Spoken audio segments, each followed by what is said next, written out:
worship together. Just appreciate revisiting this song. Isn't it a beautiful declaration, as Jeff introduced to us, of the Lord's yearning heart for us?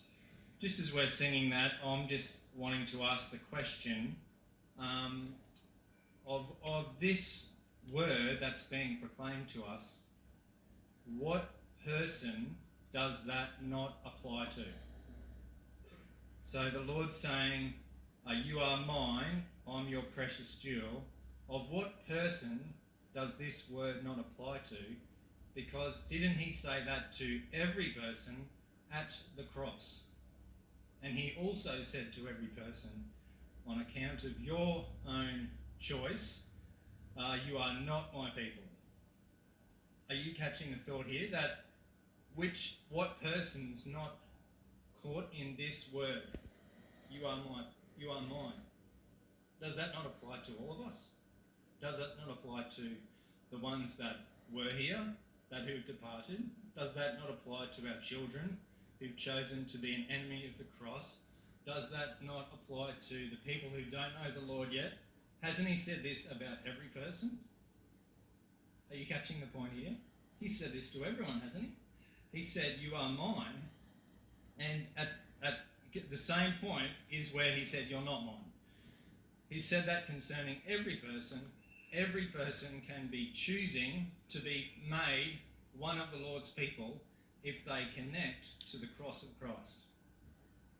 There's no other pathway, there's no other place where we become the Lord's people unless we're joining the cross of Christ. And as Jeff was introducing to us, Abraham yearned for Lot, but he commended Lot to that fellowship in the cross of Christ. And he never saw him again.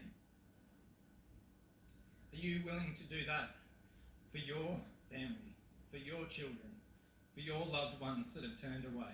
Are you willing to say, I'm commending you to the cross of Christ, and I don't know whether I'll see you again? Because I don't know what choice you're going to make, but I know the only way you become the Lord's people is if you connect there. And I know we've heard the word on this many times, but the Lord today is saying it again. Praise the Lord. And he's saying, you've got to accept this is your gospel. You've got to accept this is you. You're commending one to the fellowship of Christ living and dying. And you've got to do it. You've got to commend them. There's no other pathway to do that.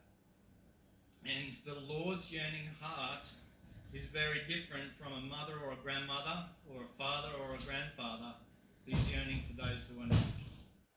And taking every activity and every initiative to try to glean some sort of connection, some sort of relationship, some sort of other pathway, we have to learn this, don't we? Isn't the Lord's yearning heart for them much greater than your yearning heart for them? Are you catching the burden of the Lord here just resting upon us? I think we just need to respond, and Jeff was keen that we just sing today after you hear his voice, and maybe just if we sing this and then let's worship the Lord together. There's definitely power here today to believe this word. So there's power to believe this word. Here's the yearning heart of the Lord, which we can join today. Shall we just stand and let's respond today? If you hear his voice, I can enter God's rest today as I know this promise.